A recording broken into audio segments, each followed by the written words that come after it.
Victoria Brownlee. Is Victoria on? No, not today. Well, she's down as a panelist. All right. Karen Young, I can see Karen. I can see Helena. I can see Abby and Michael Dixon. So as we are missing two, shall we start with you, Karen? Yes, by all means. If you want to just give us like a little, just give us an insight into the situation. Okay, so I thought I'd start from the email that we had. I thought I would start by just talking through some quick top-line stats where our members have helped, and then talk to you about a survey that we're doing that I hope will help us to potentially move things forward, if that's okay.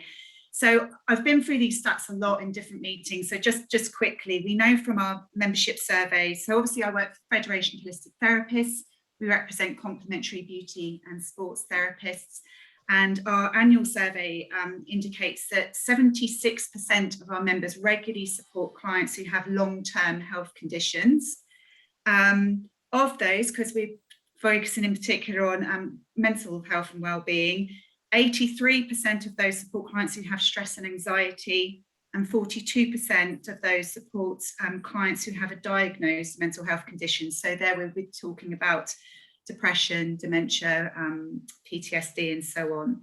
Obviously, with government restrictions, they saw a decline in the amount of people that they could support with these conditions. But interestingly, a number have commented that when they were then able to reopen for business, they actually saw quite an influx. I know we did across the industry as a whole, but we did wonder if part and parcel of this is because people who do have health conditions have been struggling perhaps to see their GP, which is who they would traditionally go to for support.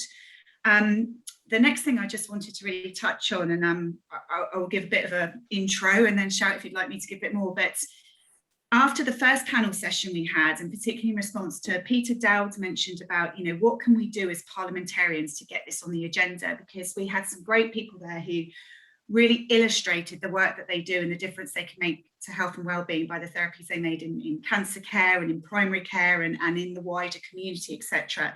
So he was very keen to say, okay, as us MPs, the likes of your lovely selves, what can we do to get this on the agenda and drive it forward? So for some time, we've been thinking about doing a public survey, a grassroots survey, because we all, of course, can champion the benefits of complementary therapies, but it's always nice to get the public's voice involved and for them to say, look, this is the therapy I'm having, this is how it's helping me, and a knock-on effect of that is how that is then taking pressure off the NHS. So we launched this survey in June, and it has been kindly supported by people around this table.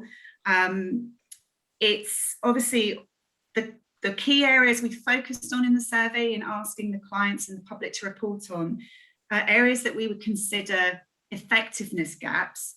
So in terms of an effectiveness gap, that's where conventional medicine really struggles to come up with a solution. So that is typically things like stress and anxiety, depression, which obviously the short answer is to give them antidepressants and so on, sleep problems, chronic pain, low back pain, all of these things we know are really difficult for GPs to treat effectively, but take up so many of the appointments within primary care.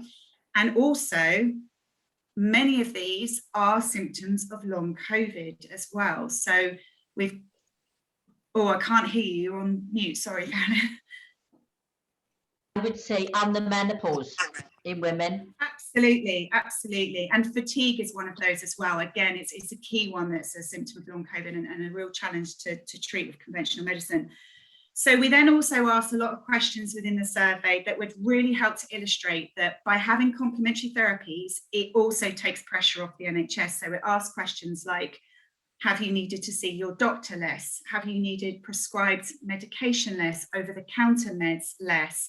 Have you gone on to make other positive changes in your life, like changes to your diet, more regular exercise? Because again, we know that the more people take on ownership for their health and well-being, the less pressure it puts on the system. So it's about stopping people from falling in upstream and needing the NHS services in the first place. So at the moment, we are getting the survey results in. It's quite a slow trickle, but that's to be expected. And one of the reasons for that is because we're trying to reach the public and the clients, there's quite a bit of gatekeeping and a trickle-down effect to happen, because you need the professional associations to talk about the survey to their membership. And then you need the members, the therapists, to then share it with their clients and the public. And then you need the public to fill it out. But we are getting results back. We've got about 550, but I want it in the thousands because it's a public survey. But already we're getting a really strong indication that what the public is saying is supporting all of these things, that they're using it for exactly the reasons that we are sure they're using it, that therapists are reporting, and that they are making all of these really positive lifestyle changes. They're seeing an improvement in their symptoms that they went to their therapist for. They're seeing other improvements that they might not have expected, that, you know, it wasn't their primary concern, but their sleep's improved. That niggling little tummy problem's also gone, and how it's motivating them to make other changes. So it's all coming back really positive. And, you know, I've had some queries about, you know, so is this survey validated? No, it's not. It's a bit biased because you're asking for people who've had a positive response to complementary therapy. I understand all of these things, but this is about an industry-wide survey. It's getting the public's voice heard, and it's just getting that crude data together. So potentially we can then go to people, to health agencies and so on, and say, look, this is what we've got back from the public. This is the difference it's making. This is how we think it can take pressure off primary care. Let's get a conversation going, and let's see what you want from us now to try and push this forward. I can't hear you, but you're on mute. I've just had a text from Peter Dow to say that he's sending his apologies because he's travelling down, but he'd be really interested to know that his comments have prompted this. So my question is, what can Peter and the rest of us do now to support what you were doing on that level? I think we need to get some more numbers in. Personally, I think to get some real listening ears, we could really do with that being in the thousands. So it's about constantly promoting this survey, I think, wherever possible, and to try and get more of the public engaged. So, just thinking here, because this is something I'm not a big lover of doing, but a lot of colleagues do, and I will do it this summer, but I haven't decided what I'm going to do it on. We like to do like a survey. It's something that happens on Facebook and social media or whatever around the summer. It's a way of engaging with constituents and whatever. Would it be useful if I, and hopefully Peter and Judith, sort of put that survey on our social media? Definitely. I think that'd be amazing. The more, and we've kind of, this isn't a branded survey. We want this to be shared as widely as possible, because it's the public's voice we want here.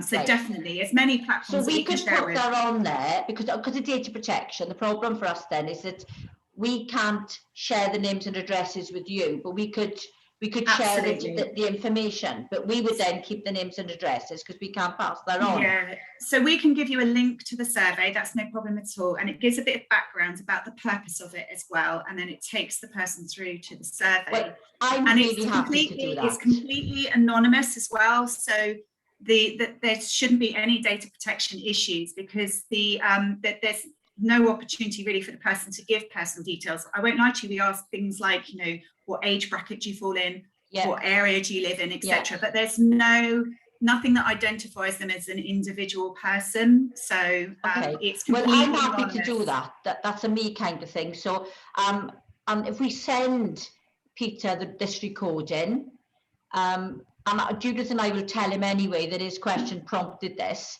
then I'm sure he will think of a way to help, and I'm sure Judith will try to do what she can. Every MP's got different issues that they need to be looking at through the summer. I'm still thinking I was going to do menopause, but there's no reason why I don't do menopause and this as my summer survey. So I'm happy to do that. It feeds into my work. So if you can get the stuff to Catherine and we can make sure that we do that and encourage some of the other members of the APPG to do the same, that should be of help to you. Thank you. Thank you, Karen. That's really good. And I just think that I mean, as someone who used therapy for many years and has suffered with mental health issues very often for whatever reason, whether it's because of my hormones or whether it's because of my brain, I don't know, but I know that I have suffered with it and still do suffer with it. And the one go-to thing for me when I really need to, well, I think for me, and probably the same for Judith, the only time in our lives when we haven't got a phone, we haven't got somebody asking us a question, we haven't got someone looking at us to see if we're doing something that they can sell to the sun, that we can actually have a gin without we can have a drink without somebody say. I mean, I went for dinner with IDS last night because he's a friend. God knows what the Sunday Times would make of that. But do you know what I mean? We work in a world where, if I this would be scandalous to some people, the fact I'm showing a shoulder. So the only time I get real peace of mind, hence the dribbling, and I'm quite proud of my dribbling, is when I go for a massage. Because the girl never asks me questions. Well, she does. She says, how are you? When we have a conversation after that. But that hour and a half when I'm on that bed, the world, there could be a nuclear bomb outside and I wouldn't have a bloody clue about it.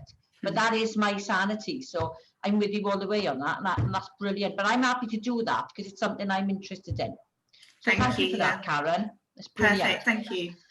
Abby, we haven't seen you for a while. Missed you all. It's so lovely to see you.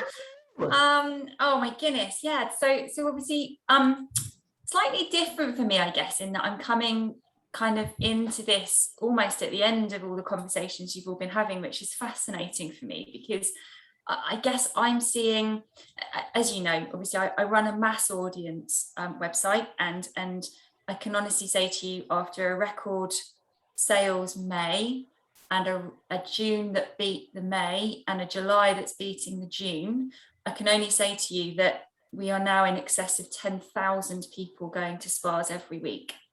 So in June, we had record sessions of 1.4 million people coming to our website. So what I think probably from my point of view, the reason that obviously I've always been so keen to be involved in this group, because I can't help but feel that perhaps we're missing out a trick with regards to my reach around who I can get out to and how quickly I can get out to people and potentially engage them in what we're talking about. Confidentially, in September, I'm putting out a TV advert. It'll be our first ever TV campaign. And I'm working with a production company at the moment around what those themes should be. And mental health naturally is at the top, as you know, I'm very heavily involved in the cancer field. I work with Sue Harmsworth from a cancer side of things and encouraging people living with cancer back into spas and disabilities. And Carolyn, menopause is next year for me, so I'll be working with you on that one. But the campaign is now, so you need to talk to us now, Abby, because we are running this massive campaign and we've got people like Davina McCall involved, and it's really important to be, because I've got a private members bill, but I can talk to you offline about that. That would be good. What I will say though is, although those top line revenue numbers are amazing and the traffic's amazing and everything's wonderful on the surface, what I would say to you is that our industry is in a massive crisis right now. And if I was to say to you that a third of all the bookings I'm making, I'm having to cancel within a 48-hour period because there are not the therapists to be able to deliver the treatments.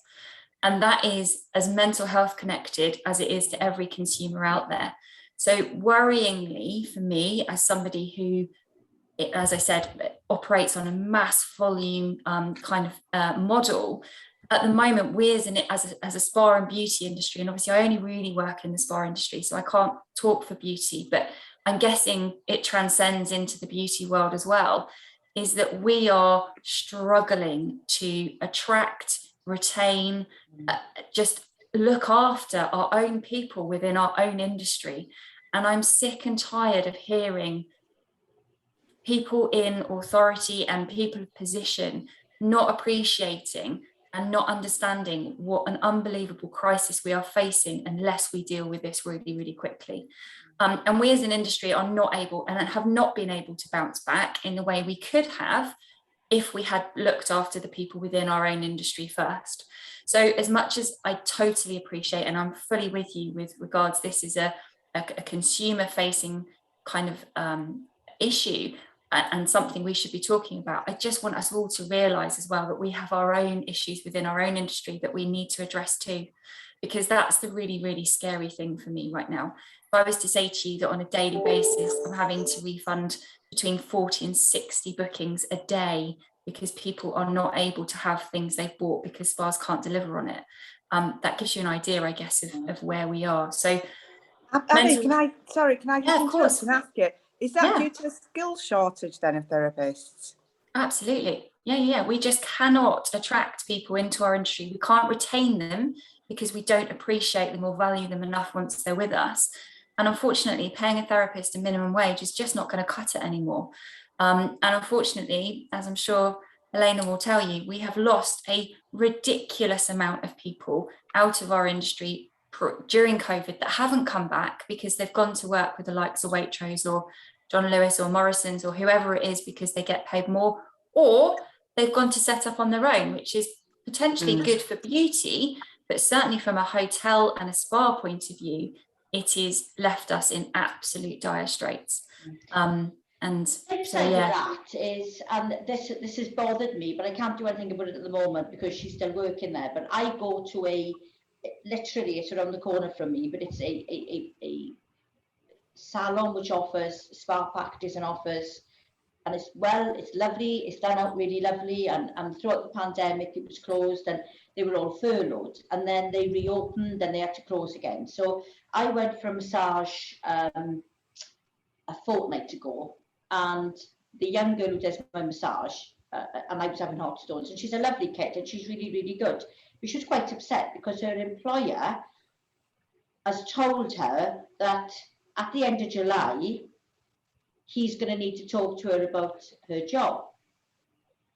He's furloughed them all and he's still claiming furlough. Now he wants to put them all on self-employed contracts. Now I mean, I didn't know this, but he must be in his 60s. His dad is married to a Thai woman who hires a bed in the salon, and she's doing it self-employed. And now he wants this kid who must be 23, living with her mum and dad. And there's a Polish lady working there who's been there for years. He wants them to hire a bed from him and work self-employed. But he wants to put into the clause that they can't take their clients from the salon. So like I, who always go to this one girl, if I make an appointment, I'll be given whoever.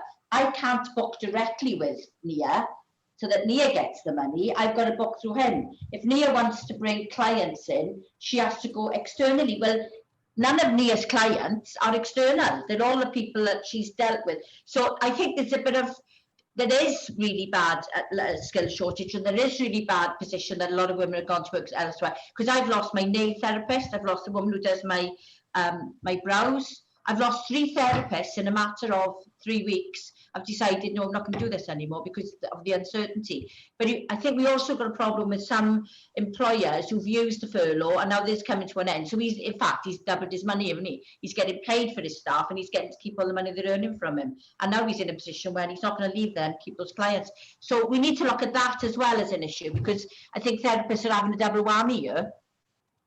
They really are, and it's leaving us in a really, really sorry situation, I guess. And mental health sits at the heart of all of it. Let's be honest, we need our therapists. Our therapists are the people that we go to ease our mental health and to help them. But actually, they're the ones who right now are struggling more than anybody because of all the uncertainty and the lack of pay and the lack of respect. I find the issue. I think it's just until we start to value in the way that we value the NHS and all those carers within that association that are there doing a job they want because they want to make people better. Why is a therapist any different?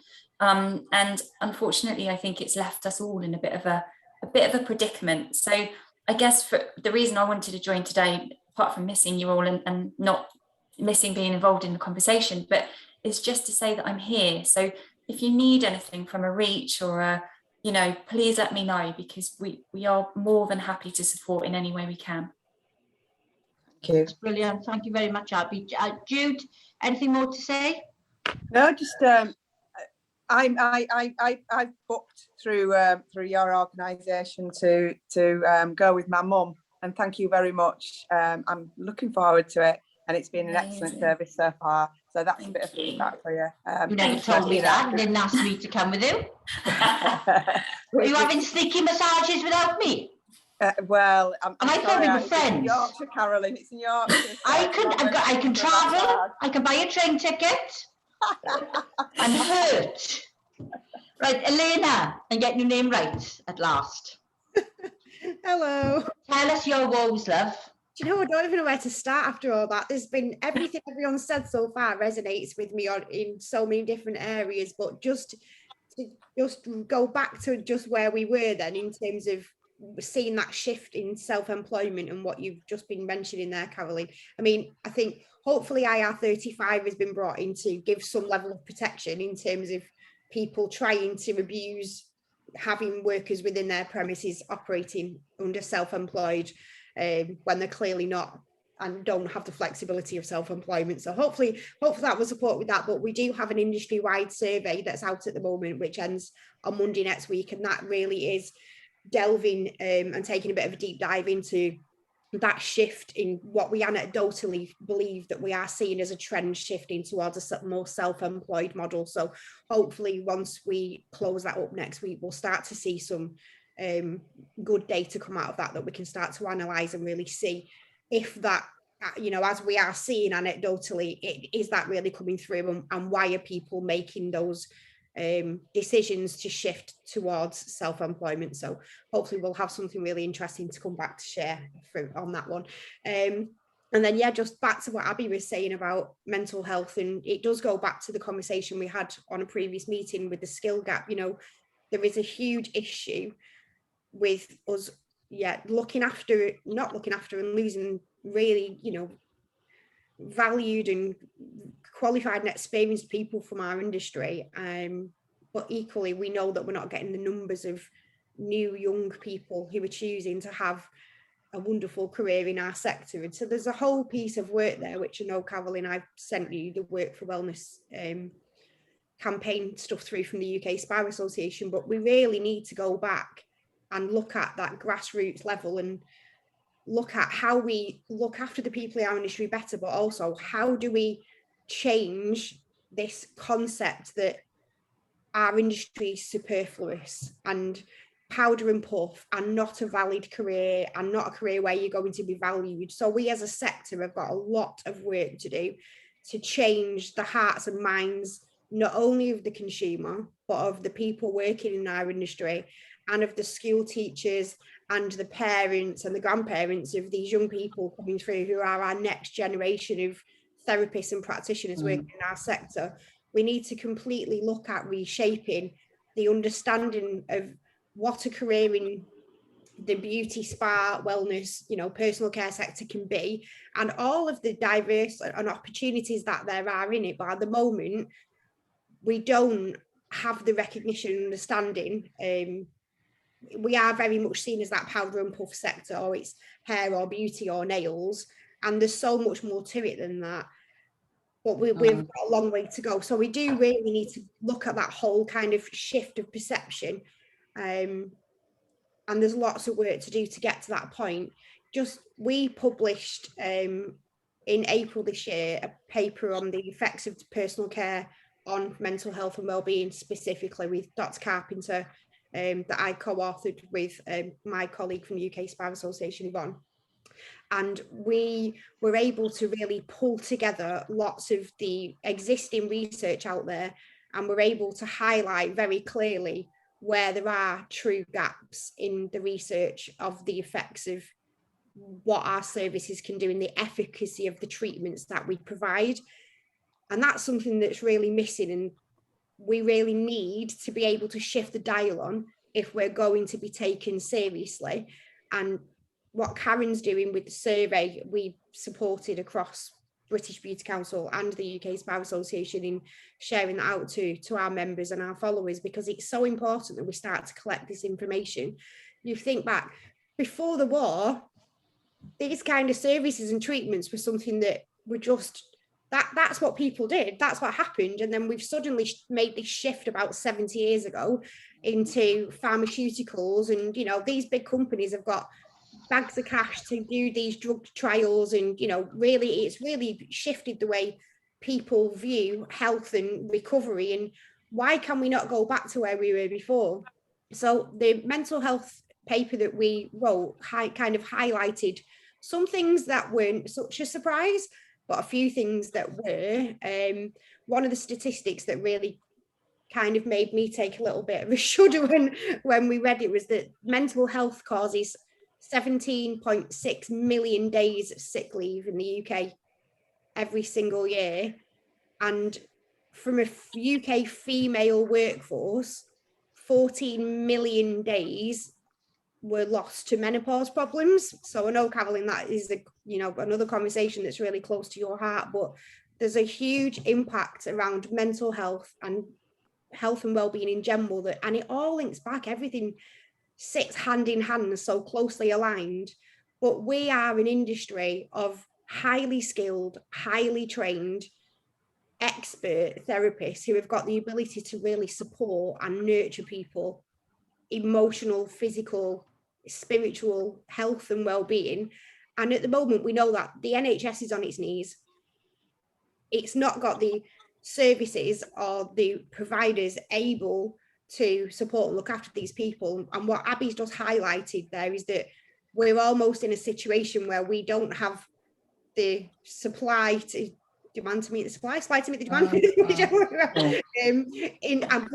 But that's an issue. So we've got to really look at this as a holistic approach and look at the whole 360 of, we need to fix our workforce. Yeah. We need to make sure that we're repositioning the reputation, the professionalism and the opportunities within the sector so we can really drive more new people, more skills in. But we've got to start at the bottom. So we need to do the research. NICE don't recognise massage and touch therapy in the UK, and that's a real issue for us. And obviously, you can't do a double-blind trial on a massage. You can't placebo effect and pretend you've had a massage. So there's a number of issues there why NICE haven't. But we need to make sure that we can secure this funding and get UK-based trials so that we can have that approved and accepted by NICE in the UK. And that will really open up all these opportunities for us to become part of social prescribing initiatives and really be respected and understood as, allied professionals to healthcare in the services that we can provide. If we can demonstrate the true efficacy of the services that we provide and the benefits to people's mental health and well-being, that reshapes the whole view of what our sector is, and it takes away from this it's powder and puff and the whole low skilled, low paid, all the impacts, everything's so closely knitted together.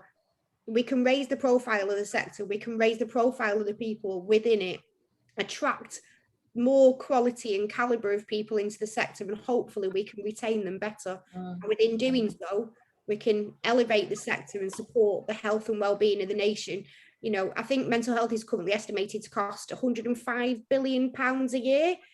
So we're well positioned to be able to help support this change and shift away from prescribing people, chemicals and pills to be better. We can teach and educate people how to live a better and healthier way of living through lifestyle and through more natural services that we can provide. So there's so much to do and there's so many opportunities, but I feel like we need to have that complete 360 view on everything that we're doing, and we need to be looking at it as the sector, as the developments that are needed in education to be able to upskill the workforce. And as Abby's mentioned, looking at making sure people are skilled to care for people who are experiencing or undergoing cancer treatment, all those other various things that we're able to do. But we've got to invest in the research, we've got to make sure that we can upskill and educate the people working within our sector and give them a career path and a vocation that's valid and skilled and seen to be the level of skill that, and pay them how they should be paid, and not this concept that it's low skilled and should be minimum wage. There's a whole shift that we need to do to be able to do that, but it all starts with the research. If we can get the research, complete the trials, and have NICE accept and agree that there is efficacy in the services that we provide, that gives us a platform to say, right, well, this is what we can do, this is how we can support, and these are all the other areas where we can reach out to make those changes. And I think together we've got a real opportunity to do that and make a real significant difference for the future of the entire nation and all our generations to follow. I'm going to bring Judith in a minute, but if I can just say, one of the things, I mean, listening to you talking, there's a lot of similarities, but the work that we're trying to do on the menopause campaign, and you, especially around NICE guidelines, and the campaign will make HRT free for women in England, but what it won't do is give testosterone to anyone, because in this country it's not available on the NHS. You can buy it privately, but that makes a massive difference. And I'm just thinking that anything that we can link in to the menopause campaign and what we intend to do around trying to change legislation with NICE, I think it'd be really good, Kath, if we got these organisations involved, so we broaden our I mean, Abby's talked about it. I'm sure Karen got some comments on this. I'm sure Emma will have comments on this, and we know that you have. In that, you know, you can't. I know I'm a little bit of a bit obsessed, slightly obsessed with the menopause at the moment, but for very good reason. And I just think that, given that we've got this big sea change coming, which we are instrumental in doing, that we need to bring in all our partners, like yourselves, so that you can feed into our manifesto for change. Because if we're going to do this, let's make a bloody good job of it. That's my opinion. And we need to talk at a separate meeting about that. Judith. Well, I'm just thinking, whilst Carolyn was out with IDS having dinner, I was having pie and peas with the GMB General Secretary. Yeah, I think IDS wins, I'm There you sorry. go, there you go. But one of our conversations was about the skill shortage and the lack of planning for skills in this country, and the skill shortage in manufacturing. Now, we've got skill shortage right across manufacturing. We've got a skill shortage across the beauty industry.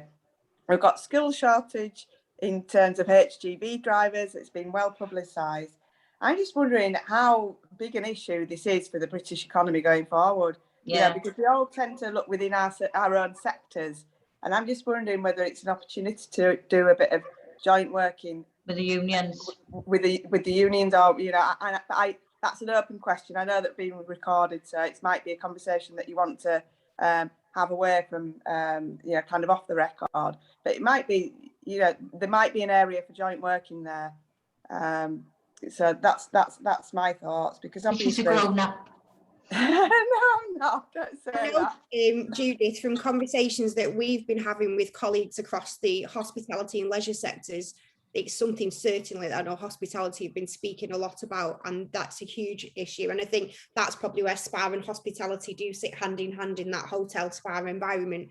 But it's right across the board. You are right. It's a cross-sectoral issue. It isn't specific just to our sector. But I think because of the level of skill and training that you do need to work in our industry, it is probably more of a challenge in terms of getting people into the sector and trained and skilled and experienced and working in our businesses. We've got quite a long journey to get to that point as well. So I think there's definitely a lot of thought on aligning with other sectors. If Judith, the supply chain element of it, Judith, is playing a massive part in hospitality revenue generation as well, because one of the hotels I work with, they currently can only have a fifth of their bedrooms open because they can't get the bed sheets cleaned, turned around and delivered back quick enough to be able to make the beds. So that there's hotels that can't get jams to put on the table. It's that the span of issues that we have as an industry, as well as everything we talked about specifically with the beauty industry, certainly from a hospitality staffing. I spoke to a general manager yesterday, being let down by every single agency he's using. People aren't turning up. They're turning up half cut. They're turning up and then leaving after an hour because they can't be bothered to work. Just the issues that hospitality generally from a staffing shortage are going through is quite scary. So I think you're absolutely right. Bringing that together certainly makes it more powerful. Is that something? Yeah, as well, isn't it? Sorry, is that something that you want to pursue offline, kind of thing, and we can have a get together with some people? I mean, the thing is, from September, we won't have to use Zoom so much. We could actually Yeah, do that's face-to-face true. meetings. So if you were able to come into London and to come into Westminster, Judith and I would love to see you actually and meet some of these people in person. I don't know if anyone is 6 foot, but I'm imagining you're all about 4'3". 5 foot from- 1. Well, 6 you're foot. taller than I thought you were going to be. This supply chain issue as well. I mean, I've got a big industrial cleaning company in my constituency, and they really struggled during the pandemic because, you know, they didn't have they didn't have hospitality open, so they weren't washing the sheets, and you know, they had to cut the cloth accordingly. And it's an issue, isn't it? And I'll throw this in on another supply chain issue just to make Caroline laugh. My decking, Caroline, supply chain issue of the week. They can't get the timber in to do my new decking. Now, Caroline knows I've been looking forward to this new decking for about 2 years now. Well, it's not going to be happening. But if you'd had composite like me, it would have been sorted.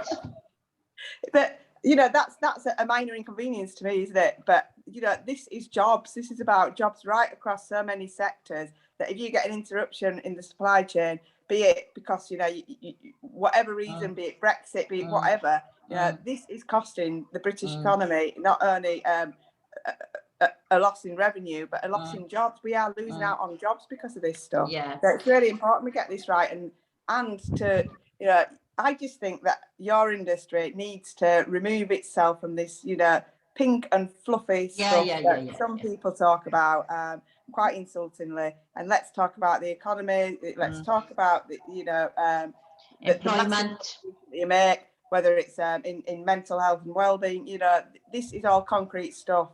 So I'm happy to do whatever it takes to help. Yeah, me too. And Karen, I will call you in now, but if I could just come to Emma a minute. A conversation I was having last night was about our Judith is going to know where this had come from, is our dependence on China. And you know, products, the resource and products that we are buying from China. And one of the things that struck me was that plastic bottles like this, that's Clinique, by the way. When Product placement, Caroline. on and a little bit of aromatherapy. So that when the pandemic first hit, the plastic bottles that hand sanitizer was going in, you couldn't get the plastic bottles, like you couldn't get PPE, because it's all made in China, and China were overrun with orders, and therefore we had situations where companies who have always produced hand sanitizer, and we know a lot of cosmetics companies diversified to make hand sanitizer, then they were finding getting the plastic bottles, which were essential. So it is strategic when you think about at that time, they were absolutely essential. We couldn't get them. So, you know, we also need to be encouraging returning to manufacturing in this country, and actually encouraging companies to come here and to make these manufacturing industries, which will supply to the likes of the beauty industry in terms of packaging, and that will create jobs. But nobody's looking at that at the moment, and we're just dependent on China. Well, I think that's a really interesting point. I think I would say that we are actually very fortunate that we do have a really thriving third-party contract manufacturing business in the UK, certainly making cosmetic products, making not just for brand owners, but also for supermarkets' own brands. And we do have some packaging manufacturers as well. But yes, there was a supply, and I know the British Plastics Federation was really heavily involved in trying to find componentry. But in addition, we were also finding that we couldn't have the ethanol because there was a supply chain problem with that, because we couldn't make enough of it, and also it was being stopped at the border by some of the larger manufacturers of ethanol on the continent. And CTPA set up SEER, its emergency exchange, to put people in contact who had ingredients, had components, and who wanted to make the hand sanitizers.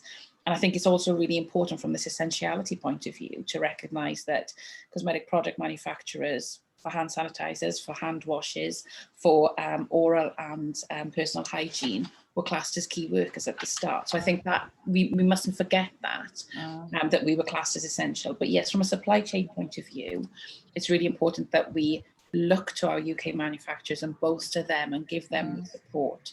Because I think there are not just effects from COVID and with the personnel problems, but also Brexit and the trying to get the components and our ingredients into the UK, and the effects of UK reach. They all have a knock-on, so it's almost like the perfect storm. But I think also we have to remember then that there's another part to that if we then talk about the sustainability angle, because of course certain, we were using and we are using a lot of smaller plastic bottles for our hand sanitizers, and it's important then that we mustn't forget that we've got a circularity there. Yeah. And certainly we're involved as CTPA with take back schemes, because the smaller bottles probably aren't get collected curbside and will fall through the processing at the MRF. So we need to, we're trying to encourage take back schemes to get those back. So there are so many strands. Yeah, this is really interesting stuff. And Judith will agree with me on this, but I mean, the Labour Party, and this is not being political here, but this is just being honest, the Labour Party over the last couple of weeks have been really pushing buy British and encourage British manufacturing. And I'm just wondering if there is scope to do this, if we could maybe get a meeting with Rachel Reeves, Jude.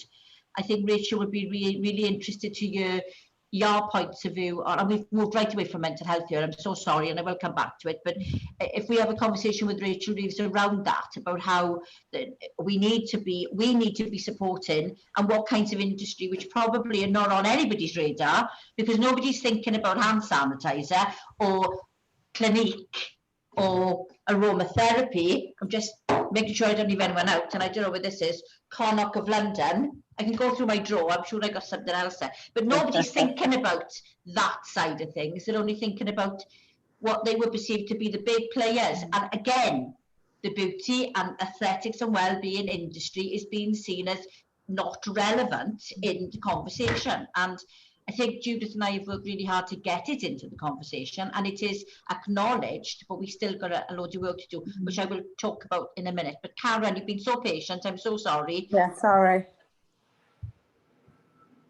You forgot what you were going to say now. Sorry, no, I haven't. It's just that I'm going back a few steps. I'm so sorry. It's fine. It was just to reflect quickly on something Helena was saying about the research and the evidence base, and that we need that, and we really do. There are huge challenges about that, as I'm sure you're completely aware, and you highlighted some of those yourself, in the fact that you can't do placebos, you can't do a placebo of a massage, and also the hugely complex issue we have, or it's not a complex issue, but the complexity of treatment is that there are so many factors involved. It's not just about the treatment, it's about the fact that it's individualized, so you're tailoring the products that are used for the person, that you've got a very nice therapeutic relationship, you're listened to by your therapist on a regular basis, rather than trying to cram in all your problems with a doctor in a 10-minute appointment. So there's all these factors that are really hard to measure. And one of the things I was hoping would come out of this industry survey that's kind of geared at the public is that we take it to the table, or parliamentarians, lovely parliamentarians, help us to take it to people like NICE, to take it to the health agencies, to say, there is demand, there is this opportunity that can take the weight off you. Now, what do you want? How do you want us to prove the effectiveness? How do you want us to validate this? Because one concern is there's so many measurement tools out there that can be used. Which one do they want? Which one are they going to listen to? What do they want in order for us to demonstrate effectiveness?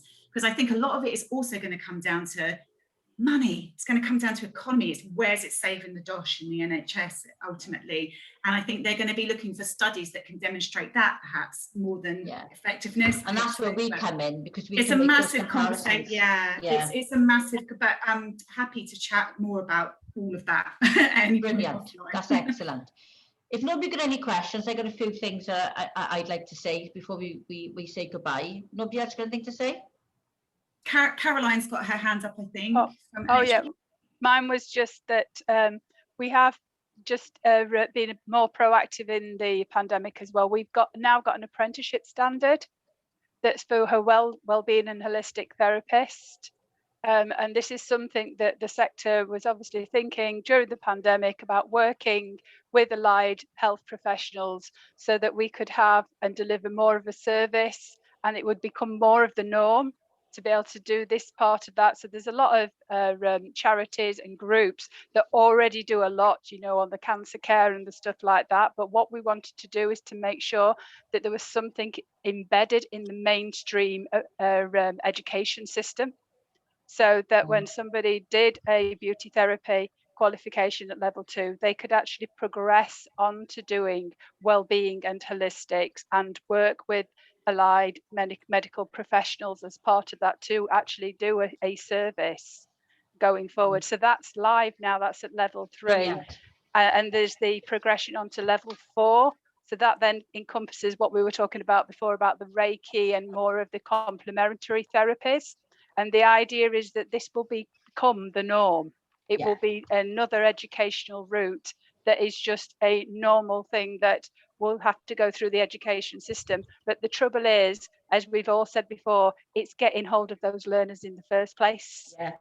And that's the biggest thing that we've got at the moment within the sector. And we're doing a campaign which is about shaping the future. But this is what we all as industry organisations need to get on board and say, look, this is a sector, there is a real progression route within this sector, and trying to get as many of these young people to join going forward. Otherwise, we will have a major dip and people will not be able to get these treatments because there will not be the staff available. Brilliant. Thanks, Caroline. No worries. Right. So